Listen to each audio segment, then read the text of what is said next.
This is a picture of an island from space. The island is up here in the top corner of the image, and in this picture the wind is blowing down in this direction. So as you can see from this picture, as the wind's going past the island, it's creating these incredible giant vortices in the clouds. This kind of pattern actually has a name. It's called a von Karman vortex street. And I thought it'd be really interesting to try to demonstrate why this forms by simulating the fluid flow around the island.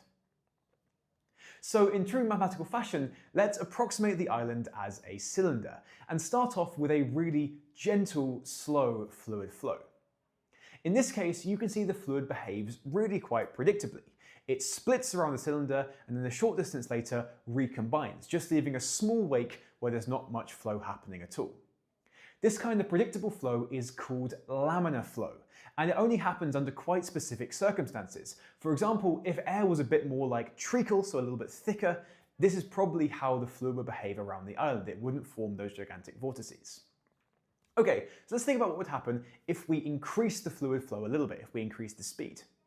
You can see that initially, not much, but after a little while, you start to see these oscillations appearing. So what's happening is the flow is becoming turbulent. It's moving backwards and forwards in a very unstable way. If we ramp this up even more, you can see that these oscillations become really quite violent, moving back and forth very, very quickly. And we can see these even better if, rather than looking at the speed of the flow, we actually plot what's called the flow's vorticity, which is kind of how much the flow is turning in each individual point.